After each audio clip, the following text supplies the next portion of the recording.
you talking to a woman, sometimes you got to calm down and kind of take that. So Jermaine, let's go over a few things that would be considered building as a black man, right? So when I look at a black man in totality, I think one of the main things that you can use to build is not just be a father to your kids, but be empathetic.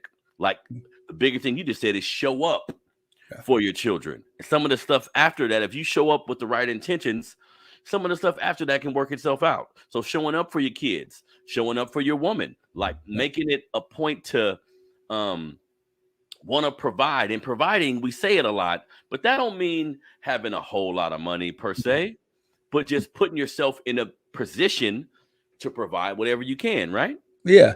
And I think what gets neglected a lot is the showing up part. Like on how important it is, because when you show up for somebody, you establish a degree of credibility with that individual that you care. So you may not have the money for this, but they know that you not buying this is not a question of your care for them. Wait, because when you say showing up, let's break that down real quick, because you just mentioned financial, and I'm learning that sometimes showing up can just be I'm here. Showing up. Like let's not overcomplicate it. Like there are more. You as an adult, most of us can look back and say that we remember that one-on-one conversation with a family member more than we remember what they bought us for Christmas. Like we'll remember who showed up and who was in the stands at practice more than we remember how many pairs of shoes they bought us during our childhood. I mean, we'll remember them helping us learn to read or helping us with math or talking to us about something going on. Those are the pivotal things that we really think back and remember. You know what I mean? When you show up for somebody, they were at a position to where they felt like they were leaning back and you were there to catch them. When you show up for somebody, and I think that we equate showing up is to always being financial. I swear we just make everything about money. We do. And it's not the case. Like, so if you can show up for somebody and we show up in our community, if you're the ear that you're a compassionate ear and empathetic soul, that you can, maybe you just stand up for somebody in a moment to where they feel like, you know, they didn't think anybody would. Like you're just showing up for somebody. It doesn't always mean you got to come out your pocket. It don't always mean you got to come out your pocket. And as a father, like black men, I want black men to realize sometime, and I talk to a lot of younger dudes around me who have children, sometimes showing up for the woman you had a kid with, like I don't like using baby mama, baby daddy, or whatever, but the woman you had a kid with, sometimes showing up, young men, is literally like Jermaine said, showing up. You may not have the money. But sometimes your pride and your ego make you think, okay, I don't have the money, so I'm a lash out. I'm a kind of duck down a little bit. But no, show up and say, I'm here. How can I be of service? Yeah, like, okay, so if we sticking with parents, if you have a small child, I mean, if I'm getting everybody business. If you have a child with somebody that you're no longer with, and you don't have two nickels to rub together, but you're like, look, here, I'm gonna be with the child for the next 4 hours. So you can sleep, so you can do whatever you need to do. Like, I'm just going to be present and take the responsibility solely of this child. Now, you may not have come over with a nickel to rub together, but you put in sweat equity in the parenting of this. Because what happens is when we don't have money, it's the same way as when people owe you money. They disappear. You know, you see somebody every weekend, and then they 3 days late on getting you back your money, and all of a sudden they're on radio silence. And the mentality is, well, I'll fall back until I have your money. And they don't resurface until they're able to pay you back. Yeah. Well, we have people who take that stance in the community. Well, I don't have any money to bring if I show up, so I'm just going to fall back until I can show up with something. You do better to show up empty pockets, but giving your time, energy, effort, love, compassion, affection, being responsible and accountable in that moment. If your bank account is withdrawn, that is a better move than to just fall back until your pockets are right. Your presence can be a resource. Yes. That can be an actual resource. And I'm learning that you show up what you need me to pick up.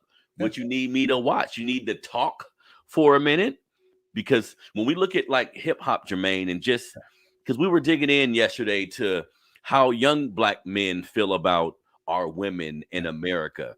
And what you just said about money makes a lot of sense, because looking at hip hop, looking at just the younger generation, everything is financial. Everything is transactional. Yeah. You know what I mean?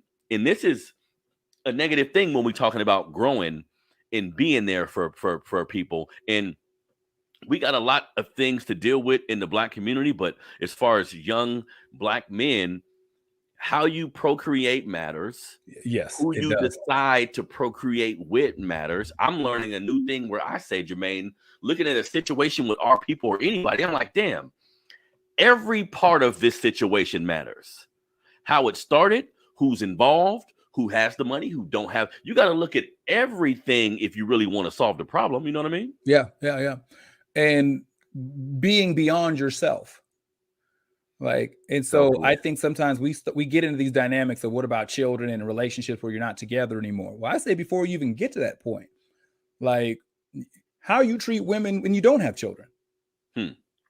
Like what are you doing to the ecosystem? Like, you know what I'm saying? Like, are you good or bad for the ecosystem? Are you good or bad for the ecosystem? Come on now. Yeah, I mean, is when you enter the pool, did you help clean it up or did you help murky it up? That's exactly what I mean today, everybody. Building or destroying. Some black men may be in a tough situation, like in your neighborhood, with your family dynamics. And you may not know that unintentionally or intentionally, you actually destroying the environment to a degree, whether it be your personal relationship, whether it be the relationship with your kid, the relationship with your woman.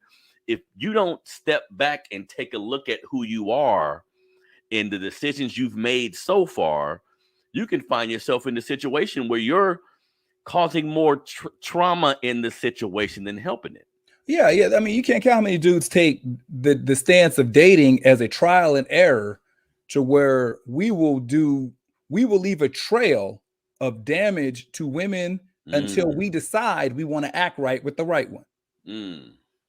So it's not like you have a dating history that it just didn't work out. No, you're on some BS for a strong decade.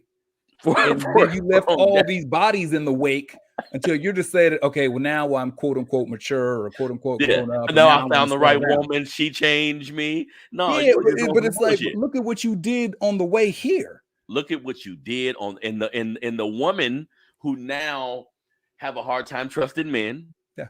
Have a hard time dealing with certain things, all because of how you acted. Yeah. So I'm saying, are you good for the ecosystem? Yeah, that's definitely true. And then we can look at things from several different perspectives, like from the neighborhoods we grow up in, when we have young men who decide to sell drugs, when we have young men who decide to engage in certain behavior, this is actually destroying but when you listen to hip hop and the young people who listen to hip hop, they'll listen to a story about destroying, but they somehow get empowerment out of it. Yeah, but I think so. First off, too, I'm not one for the revisionist history. So I'm old enough to remember being in elementary school listening to NWA and Eazy-E. You couldn't have told me that Ice Cube wasn't the biggest killer in the world in 1988. You can get that stuff in, but it wasn't the only thing. And in fact, it was a small percentage of what I actually heard musically. Like that sort of stuff. I grew up in a house where they was playing Kool and the Gang and The Time and all that. That's predominantly what I heard. And then I heard context. You know, we look at, well, what the music is this or the movies or that. Like, that's not the child's first teacher. That's not the child's first influence. Got it. So if you're saying that, you know, I don't even know these dudes, Little Pistol Starter and Little Stomach Ache are the ones that are all in your child's ear leading him astray, I would say, why is that the overpower